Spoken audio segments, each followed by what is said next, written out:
Hi all, welcome back to my garage. Today we could talk about zinc plating, which you know nothing about really, but could do a video on it anyway. Hopefully we're going to turn some bolts that look like this into bolts that look like this.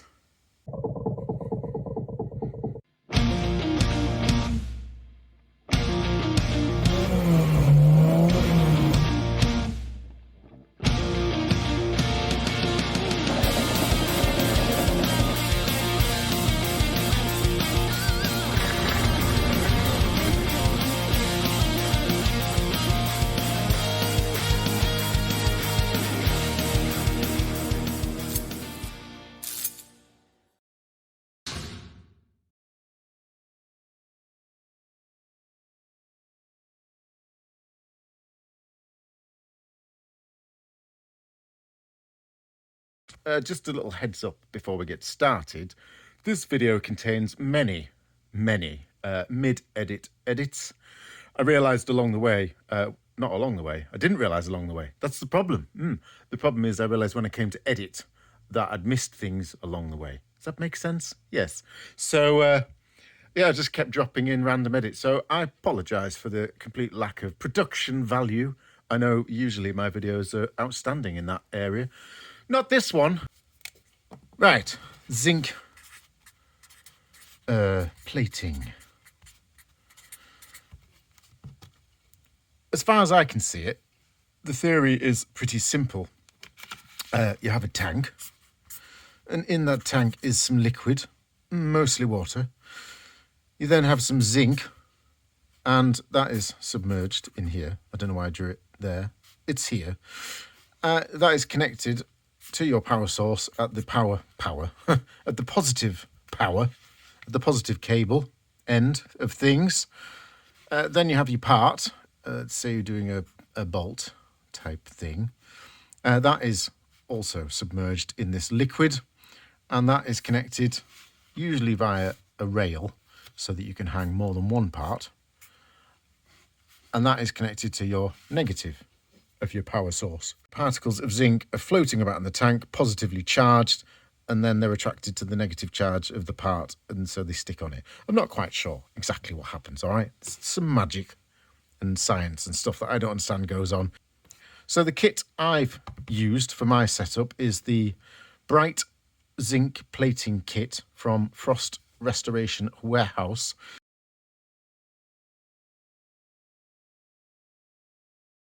I can't show you me unboxing it or unpacking it because obviously I bought it a couple of months ago and I've been faffing about playing with it. But I do have some of the bits and some spares. So the first thing that you'll get out of the kit, well, firstly it comes with four big, I think four. Hang on, probably tell me here. Here's the contents list. Bucket. Oh, three. Comes with 3 buckets. I think you need 4. You need 4 minimum anyway, if you're going to be able to do blue and gold finishes, which is what we're going to try and cover in this video. So anyway, comes with some buckets.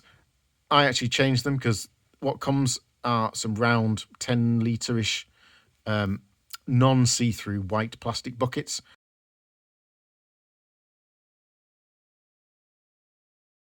And I wanted to be able to see through because I like being able to see the plating happening, apart from you can look in from the top, but it's a bit restricted. Also, the working area at the top of the buckets that were supplied, I thought was a bit crap. So I got some of my own. We'll go over to the plating setup in a minute and you'll see, and I'll explain more why. Anyway, you get your tubs, which you need, like I said, minimum 4 plastic tubs, I think.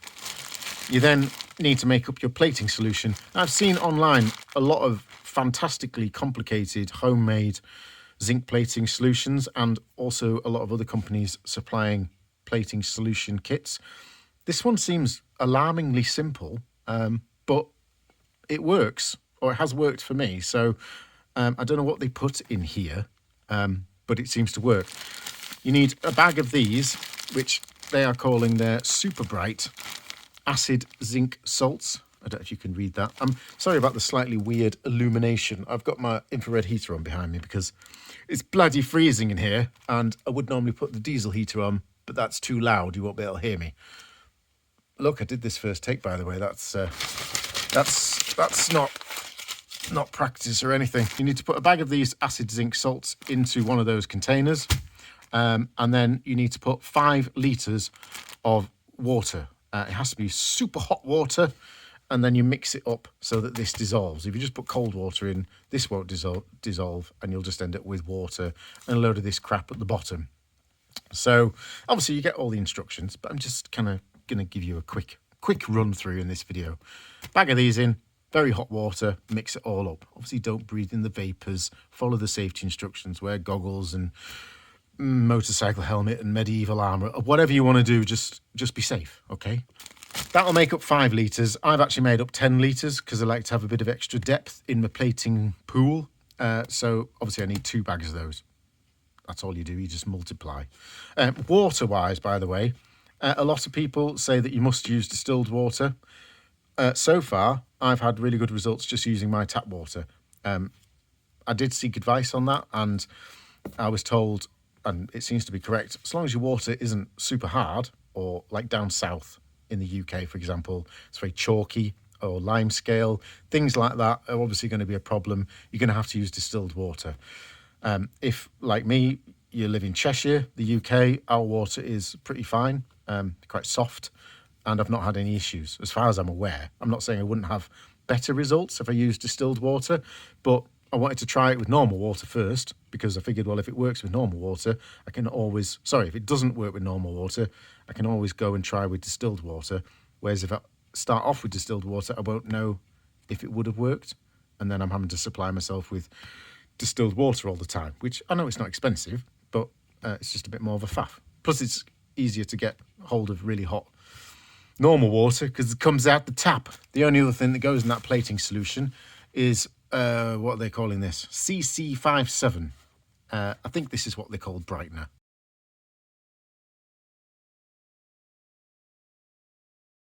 I'm not entirely sure what this does. I didn't put this in the first time. I don't want to diss Frost Restoration Warehouse, but I just have to be honest, they forgot to put this in the kit, all right? So it wasn't me that I wasn't a dumbass and forgot to put it in, but this wasn't supplied. So the first few plating experiences I had, I didn't have any brightener in.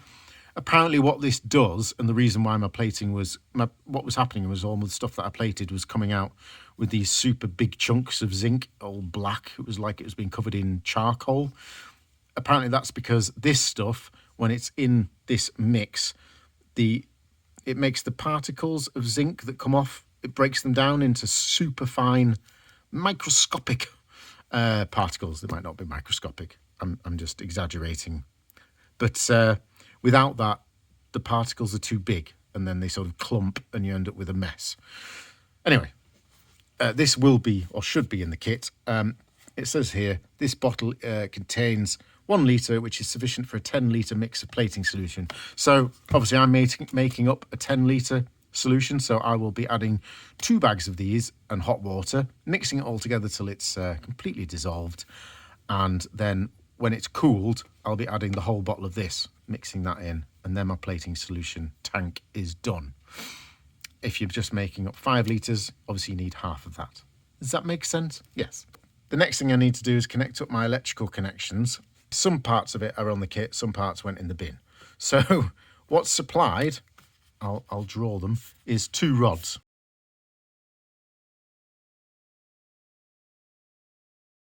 And one of them has red... Whoops, that didn't really work well. Imagine that's a red sleeve around it, a bit like heat wrap.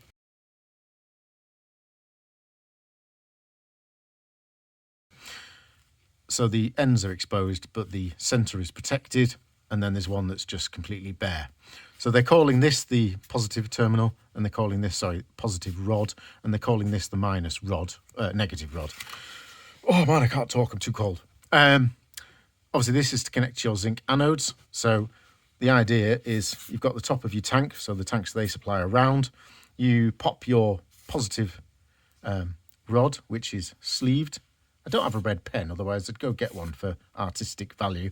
But imagine that now is protected all the way across there, but you've got the ends exposed. Then they supply you with some crocodile clips, which I hate. It reminds me of school science. They're just shit. I don't know why anyone would want to use crocodile clips, and we'll come to what I've done instead. They are for connecting from your rod there to a zinc anode. I forgot zinc anodes over here, so I can show you those. So they supply you with two. Where's the other one gone? There it is. I got it out before. They supply you with two zinc anodes.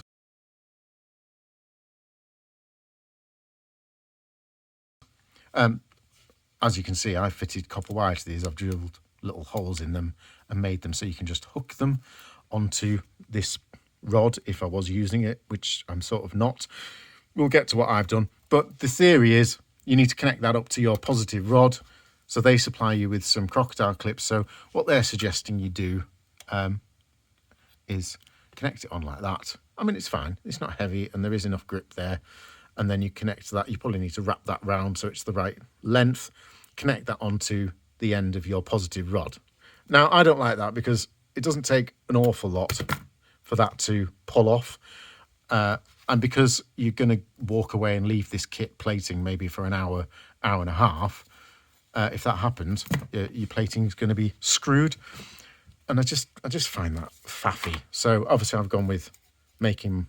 Obviously, I'll have to do this each time if I replace the anodes, but it takes 10 minutes just to run a bit of copper wire through, and then I can hook them onto the positive rod. So anyway, it's protected there in the middle. So however you hang your anodes, it'll be inside the tank, it'll be connected there, and it'll be hanging down one each side, something like that, under the... That's the liquid, by the way, so they'll be submerged. One thing I haven't mentioned here, what is in the instructions and is generally accepted with zinc plating, is that apparently the surface area of the zinc anode that is in the solution should roughly match the surface area of the parts that you are plating. So, for example, if you're doing 4 bolts, you need to roughly work out the entire surface area of those 4 bolts, including the heads and the threads and that little bit on the bottom, and then dangle the anodes in accordingly. Now, I'll be honest, I've just been dangling the anodes in. Mine just kind of come up to there at the moment. So that's 2 anodes, whatever that surface area is. And I've had great results. So that's either because just by pure chance, it's about right, or it just doesn't really matter. I don't really know. I don't have enough experience or knowledge to make any sort of judgment on that or tell you guys what to do. You just have to play about. But I guess if you're having issues, is what I'm saying, is maybe you need less zinc or more zinc in the plating solution. And then on one side of this rod, you'll then connect your power supply going off to your positive terminal. Does that make sense? So a positive terminal connected where it's exposed to the rod, and then connected to your anode where it's exposed, excuse me, on both ends, but it's protected across the middle so that you don't short the circuit out. That makes sense, yeah. So then what they're suggesting as well is you take your negative rod and you run that across. Now you can see why this is insulated, because obviously you don't want them touching. So you just rest that across the top, and then you hook your parts with copper wire. So there's your bolt. You might do another one there.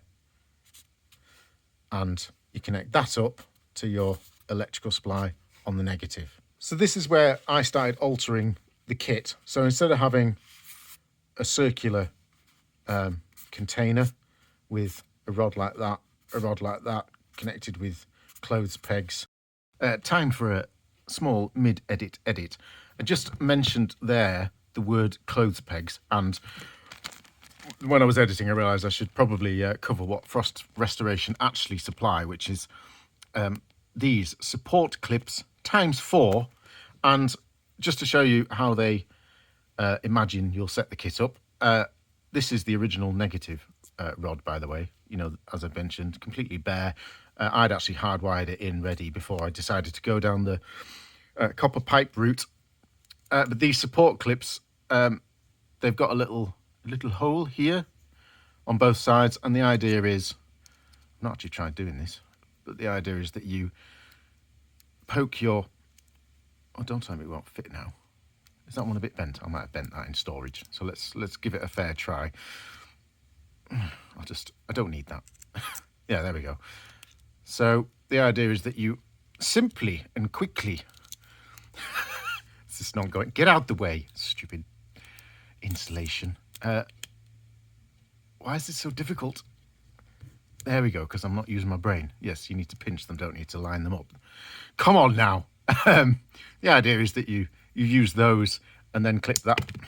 Yeah, and then clip that onto the side of your round plastic tub that they supply. Does that make sense? So it won't roll about. So they have thought of that, is what I'm saying. Yeah, obviously I decided to go down a different route. The reason I said the word clothes pegs is that some people, when they make their own kits, I've seen them securing their rods. And also sometimes when they use the copper wire to hang the parts, some people like to use a bit of clothes peg just to absolutely make sure that it's gripping onto the negative rod.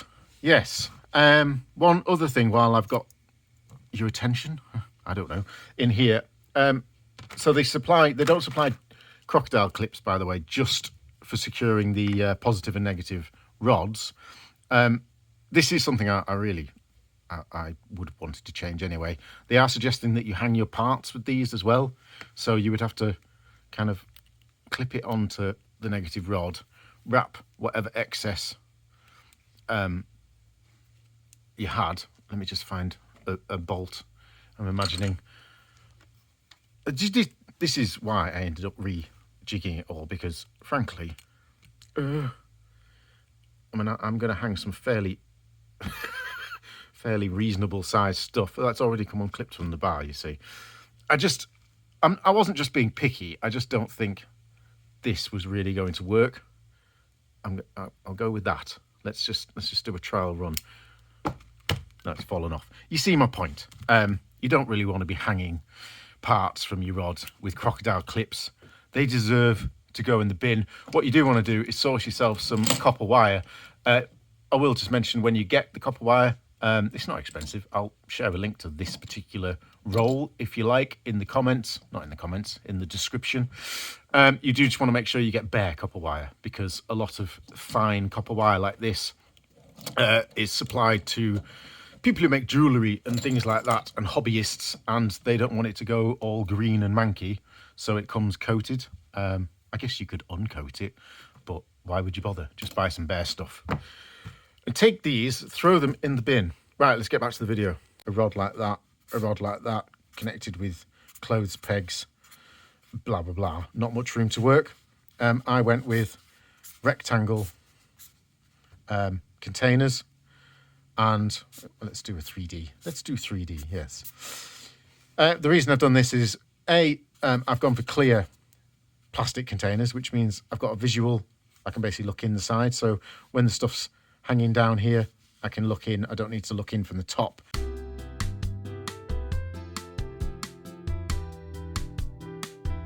There's also a lot more loading space, especially because I've taken my positive rod, I've cut it in half, and so instead of it looking like this, it's in two halves, obviously, but also what I've done is bent the ends at right angles. So I've now got two positive rods.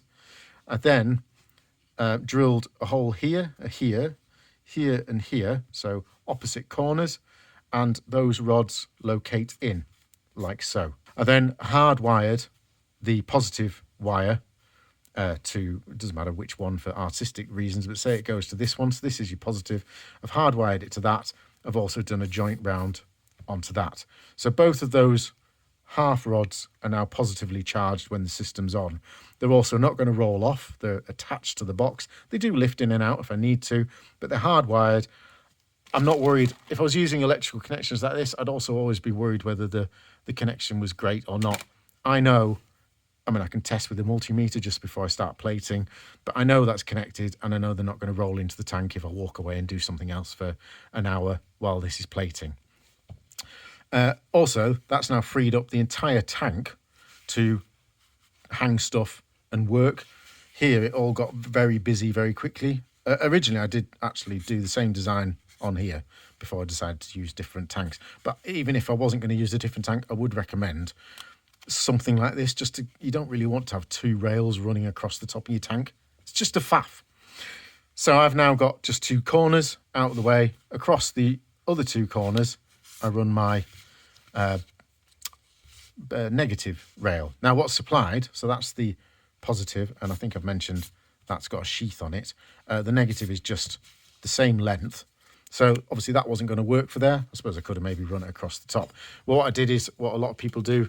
I'm using copper wire. So this is, I think, this 15mm standard copper pipe. You need to keep it clean and polished. So each time I use it, I give this a really good polish up with some Brasso, so it's lovely and gold and shiny.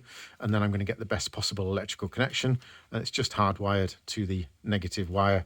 I've actually made it so that it can be easily disconnected from the system, so I can take it away for cleaning. And also I can bring it over here. I can pre-hang stuff on it as well if I want to, or I can take it off when it's got lots of stuff hung on it and dip it in different tanks if I want. I haven't actually done that. I prefer to take the stuff off individually because I don't want them all banging into each other. But, oops, yeah, I'd recommend something like this. Obviously, I've made specific cutouts for my boxes. You'll need to find a way.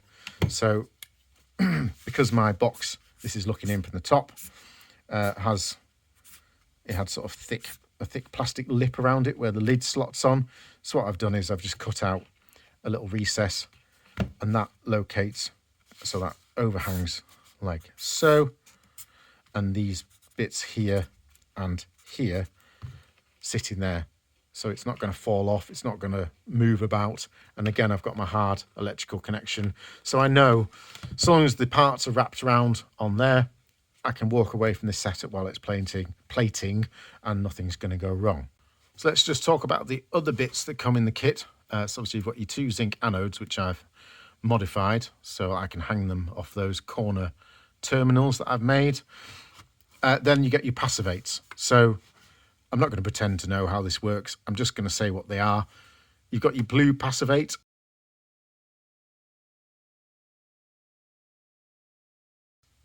So once you've finished plating, or at least once I've finished plating, what I'm left with is a light grey matte finish on whatever part I've done. Now, I guess if I left that to air dry, it would probably dry a kind of grey. What I do is take it out of the plating and dip it in this blue Passivate. I leave them in there for about 30 seconds, just checking it occasionally, and eventually they go from that light matte grey to a bright silver. Then once they're air dried, I can buff them, and then they look like they're sort of chrome plated. So that's nice. I don't think I think if I didn't do this stage, I don't think I could buff just the standard plated finish up to any sort of silver chrome shine. So that's the silver finish, even though it's called blue Passivate. That is a concentrate, by the way. So that 1 litre bottle makes up 5 litres of Passivate. The reason I've got some to show you is at the minute I've only got 5 litres made up, and I'd like my tank to be a bit deeper. So I've got another one. Obviously, that'll make up 10 litres. All you do with that is pour it in the container and top it up to 5 litres with cold tap water or distilled water if required. The yellow Passivate, or gold finish,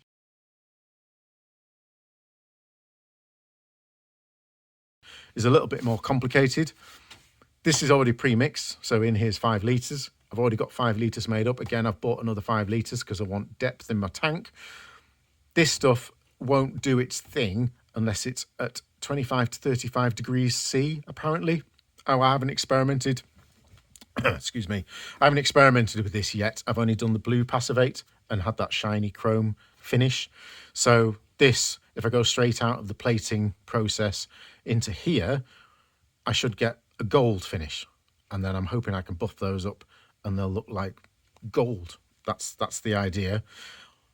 But this has to be preheated. So that's a bit more of a faff, because whereas this stuff, I could go plate a part right now. I could turn the system on, plate a bolt or two, dip them in the blue Passivate, air dry them. I haven't had to wait for anything to heat up, whereas I couldn't do this at the minute because they supply you with a little aquarium heater.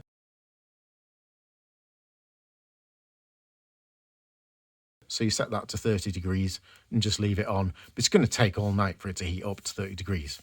And then tomorrow I'm going to have to commit to doing some plating, because I'll want to turn that off again. I don't want to leave it on indefinitely. So you've kind of got to plan your plating a bit more if you want to do gold finish. So tomorrow I'm going to try for the first time doing gold. It could be a complete disaster. Maybe I won't post it online. If it is, I don't know. Or maybe I'll just be honest and show how it worked out. But I've had great results doing the blue Passivate, give me that chrome finish. Haven't tried this yet, but I'm excited to try it, because if it gives me the same finish as this does, but in gold, then that should be beautiful. Right, I've covered the plating solution. I've covered all the parts. I've covered the Passivates, and I've covered the stuff that I've altered. Oh, sorry, just one more thing they do supply you with. Now, this has been a bit of an experiment for me. So this is scouring, what was it called? Scour Surface Preparer.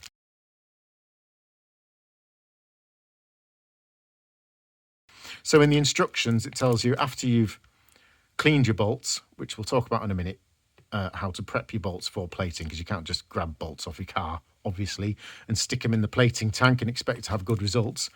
But the last stage, they say, is to mix up a little bit of this into a paste and then scour the bolts with a toothbrush or something like that.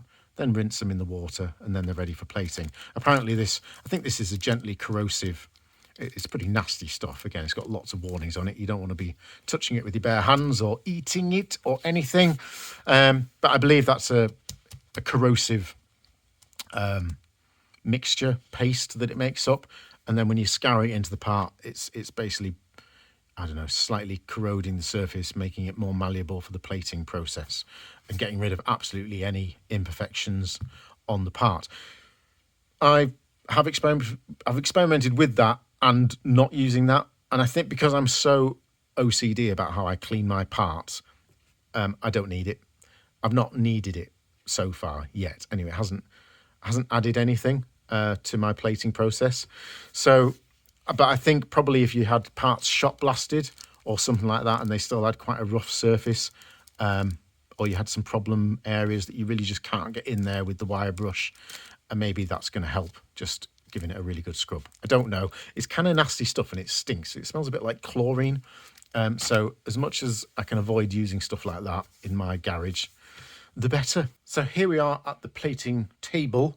Excuse me if my voice starts shaking. It is insanely cold over here. I'm not going to last much longer in here tonight. But yeah, this is the plating tank. So we've been through this now. So hopefully this makes sense what you're seeing here. Here's your positive terminals. Again, nicely tucked away in each corner. I can quickly hang my anodes on there, as you saw, because they were pre-wired. So they literally just hook on there. They get a connection and they're both charged, ready to go. Obviously, these are both linked in and connected up to the power supply, which we'll go to in a minute. The plating rail, again, where's my connection? It's around this side, isn't it? The plating rail, I just had it on the wrong way around there, so I'll cut that bit out. I've made it so that it can be disconnected, as I described, for various reasons, which I'm not going to repeat. But that now, because of those cutouts that I did, just sits there happily on the box. It's not going to roll about, it's not going to move, and it's hardwired in as well, so it's going to have a good connection. Again, that connection comes around to this electrical connector, which they're calling a plating controller.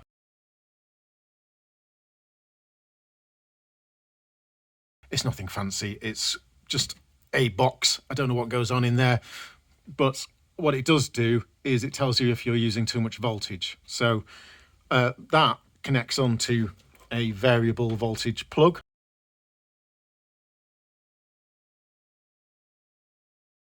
If I just zoom in, you'll see it's very basic. Oh, we're upside down, aren't we? It's one of those variable voltage plugs that you can set between 3 and 12 volts. So I've got it set to, what we're on there, 5. What I'm going to do, just to show you, is I'm going to take the little adjustable key and I'm just going to turn it around to something stupid like 12 or 9. I've just dropped in the anodes and I've dropped in a little bit of copper wire, which is kind of finishing off the circuit, if you like. I'm not going to bother hanging apart or anything, but I just wanted to show you how this power supply works very quickly. I've set it up to 12 volts, which is way too high. So what it should do when I connect this up is it should flash red, as it is. And actually, I can already see, there you go, that's plating that copper pipe. I'm going to pull that out because I don't want to damage my solution. I don't know if it will, but you can see it's going mental there, plating the copper pipe way too fast. Right, it's the next evening and I'm just going to start plating. That calculator, that thermometer on wall says 18.6, but if I give it a stir, I'm pretty sure that'll rise. So I'm reckoning it's probably actually about 23, 24. Just another quick mid-edit edit here. I forgot to mention, before I hang them in the tank, there's just one final stage in between the wire brushing and cleaning phase and this hanging phase, and that's to just dip them in some gun wash, acetone, thinners, whatever you want really. I use just my cheap gun wash in a little jar. I think you can just see it off to the left of this shot. You can't see it right now, but it's there. Yeah, quick dangle in there, and then a quick dangle in the clean water tank, or distilled water if required. Mine's just tap water, just to rinse the acetone or thinners or whatever it is off, and then get them hung. And in that process, I don't touch the part. So once they've been dangled in the thinners and rinsed, there's no chance of getting any debris or crap or grease onto the part.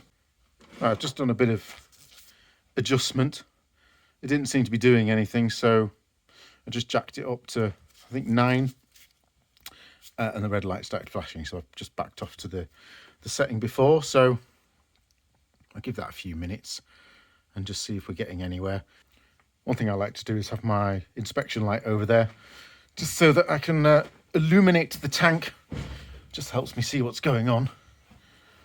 By the way, whoever makes these lights, stop putting the battery condition light on the front. You have to cover the light to check it. See there, it's telling me it's got 2 bars, but you can't check it until you turn it on. And obviously then you blind yourself. Idiots.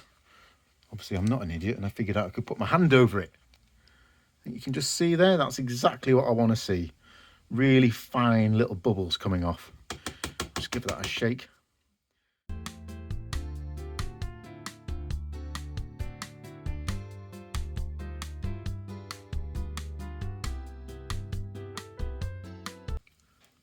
Right, it's been about 2 hours, to be honest. I got distracted. The next door neighbour invited me round for a whiskey.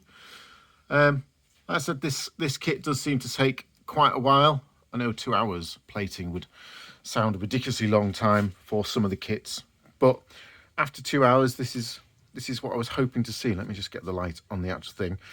So you see it's now coated evenly. Let me just zoom in. I'm just trying to show you here before I take them off the rails. This is kind of what I'm looking for.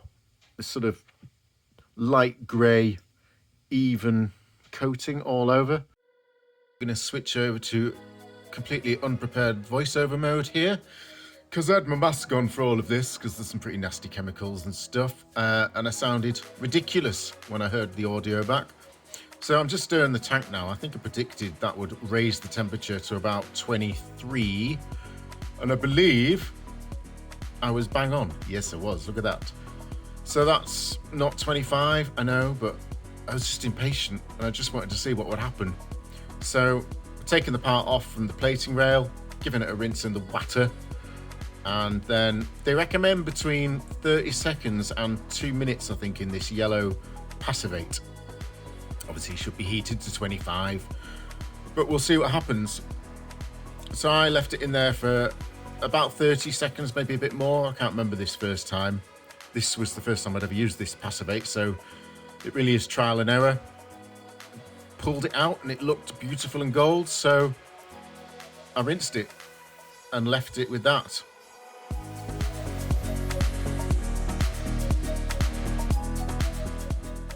I'm loving this free music on this video player. Isn't it fantastic? I really need to get some proper music. Anyway, you can see that I'm very excited. So I thought I'd try again with the other side. Again, dangle in the water, take it straight over to the tank of yellow Passivate, And again, about 30, 40 seconds. I really can't remember how long I put it in for, but pull it out, quick rinse, and then leave it to air dry. Oh, so one thing is you will want to make yourself some sort of drying rack type affair.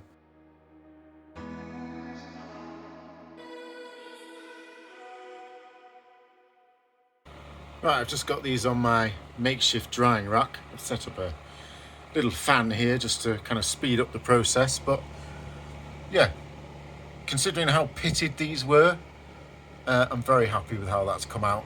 They've got a nice even coating on all the surfaces.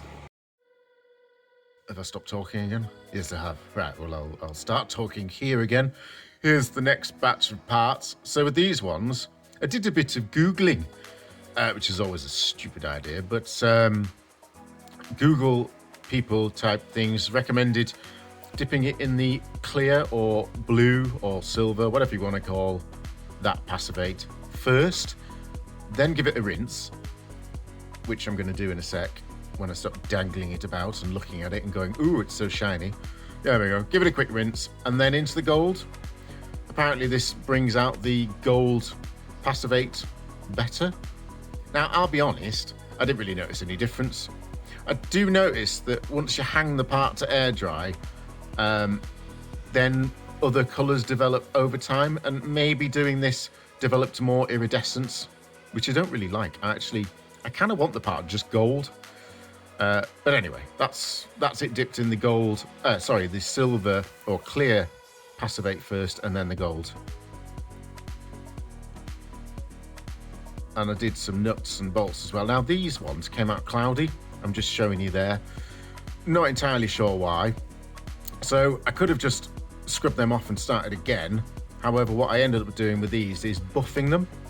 Now, you can see there, they've come out a beautiful sort of shiny chrome finish. So what's happened when I've buffed them is it's taken the gold passivate off. I think I showed that bracket in a sec. And you'll see underneath is, there we go, yeah, where I've not buffed, you've got the gold zinc plating with the iridescence, but where I've buffed it on the top, you've just got a shiny silver finish. So I think what I've realised from that is that any buffing at all will take off the finish. Anyway, moving on to this next section of clips. This is a montage of the process that I go through to clean the bolts up to a standard where hopefully they'll get the best possible chance of a successful plating.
And there they are.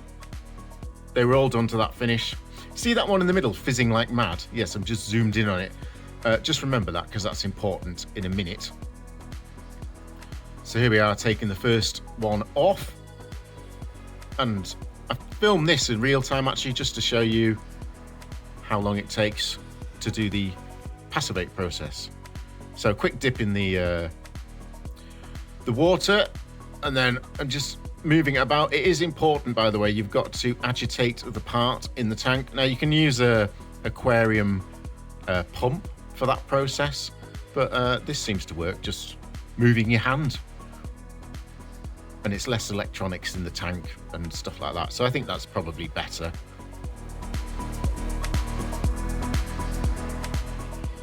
So I'm just having a look there. That was about 30 seconds. Give it a rinse, and we've got a beautiful gold even coat on that bolt. Now that, like I said, as it dries, will develop iridescent features, green and blues. I don't know how to stop that, if you wanted to stop that. I don't know if there's some sort of process I could do at this stage to keep it that beautiful gold. You can already see the iridescence just starting to form. Now, remember that one that was fizzing like mad? That's that one. You see, it was very pitted. All the others were fairly... Oh, the music stopped. Yeah, that's just not worked. Don't know why. Probably someone in the comments will be able to tell me some scientific reason why. But it was cleaned just as obsessively as the others, despite the pitting and stuff. I did notice that one fizzing in the tank a lot more than the others. So I do think maybe the corrosion's had some, like I said, scientific effect on this one. Anyway, I'll try it again. And if not, you're going in the bin. Right, let's just do a little summary of today's, well, it's not today's plating. This has been one video for you guys. This has been about 3 weeks of work, a trial and error for me. I started off with these air conditioning mount bolts. So they were done in the clear or blue Passivate and then buffed, which has given them a wonderful, almost chrome-like finish. Very happy with that. This lot was also buffed. That was done in the clear Passivate, that bracket at the top. That was done along with these, to be honest. Let's pop those together. These were done in the gold Passivate, as you saw in the video. And like I said, I think previously, very briefly, one thing I have learnt is that buffing the gold Passivate finish results in a shiny silver finish, the same as the blue Passivate. So it doesn't bother me. I like the, let me just zoom in there and focus. I like the silver bright finish just as much as the gold, maybe even more. But if you are looking for the gold, iridescent, zinc plated finish, I haven't found a way of buffing that yet without just turning it silver, is what I'm saying. So they're done in the gold. You can see that. That's coming out on camera. This isn't particularly, these are all gold and those are silver. It all looks the same on video. I will just mention this bolt. The second time round I did it, it came out absolutely perfect. So I don't know what happened the first time. Maybe I just hadn't cleaned off quite enough in these pitted areas, because compared to all the rest of the bolts that came off the gearbox, these are the bolts that hold the gearbox onto the engine, and they're all in good condition apart from this one. And it's a good example there as well that zinc plating is not going to fill any holes or anything. It's a bit like painting. Any imperfections in the metal surface prior to plating, if anything, will be magnified visually by the plating process. But I'm very happy with that bolt. One final thing before I go, I need to talk about something called, and I don't know much about it, but I'm just going to cover it quickly, hydrogen embrittlement. As far as I can understand it, and this is from a very basic point of view, if you imagine a brick made of masonry and water gets into it, and then in the winter, that water that wasn't really an issue in the masonry freezes, it gets in between all the cracks that make up that masonry block and can cause failure or weakness. This something goes on with plating that releases hydrogen, which gets in the tiny cracks in between how the metal's made up, and then can cause the same sort of issue when it expands or something. I can't remember the exact science and stuff that goes on. You can research hydrogen embrittlement and zinc plating yourself. The main takeaway from it is that any bolt that has a tensile strength of, I think it's 1,000 MPa, which is equivalent to, I think, a 10.9, 10.8 tensile bolt, it can cause that tensile strength to be vastly reduced, and it can make it brittle, and therefore it may fail under load. Obviously, while it's sat here on the side, you won't notice any difference, but once you torque that up to the specified torque, it's more likely to fail. the yield point is reduced, basically. I'm not worried about any of these bolts because the most tensile strength ones I have in this batch, if I just zoom in, these ones tell you it on the top. These are 9.8. So they're getting close. They hold on the rear casing of the gearbox. And obviously that then is holding the gearbox mount on and is jiggling about when the car's driving. Hence, Jaguar, rightly so, fitted quite high tensile bolts for those. So I am going to look into whether 9.8 could be affected, in which case these are quite easy to source. They're just the UNC thread bolt, whatever size. These that hold the gearbox onto the engine, again, if you don't know the tensile strength of a bolt, there's many charts online that will tell you how to find out. So these 3 lines tells me that this is a grade 5, which is a fairly low tensile bolt. That shouldn't be affected. All of these are grade 5. I think I haven't actually checked the starter motor bolts. I'll have to look into that.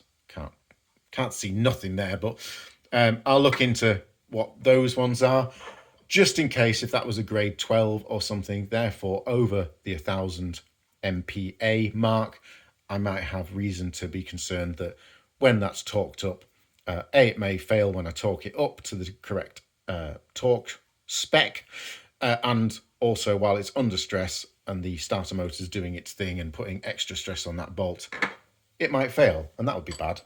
So that's as much as I'm going to talk about hydrogen embrittlement. I'm going to go away and do my own checks on the parts that I'm plating.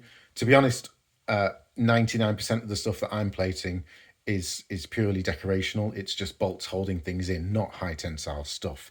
It's highly unlikely that I'm going to be doing anything high tensile. Maybe when I come to do the subframe mounts and things like that, I'll look. If it's an issue, instead of plating myself, I'll just buy some new bolts for those. But it was just something that was brought to my attention, and I just thought it was worth airing in this video. Just go do your own research on hydrogen embrittlement if you're looking into zinc plating. Apparently there are things you can do. Say these were high tensile bolts. Once they come out of the plating process, you have to bake them in an oven, which purges the hydrogen from within the metal. Again, there's all sorts of charts and stuff online of how long and what temperature. And I saw some daft stuff that said 400 degrees, and clearly your kitchen oven's not going to get up to that temperature. But maybe there's ways around that. I don't know. I don't really care because, like I said, none of mine is within that danger zone of tensile strength, apart from maybe these. And if they are, I'll just replace them. I'm not going to go into baking my bolts and things like that. Anyway, if anyone knows a lot more about that, feel free to mention in the comments. I hope you enjoyed watching this video. Hopefully you'll enjoy seeing me rebuild the gearbox, at least with those bits, and maybe these or maybe some new ones just before Christmas if I get that done. If I don't, have a lovely Christmas, and I'll see you next year.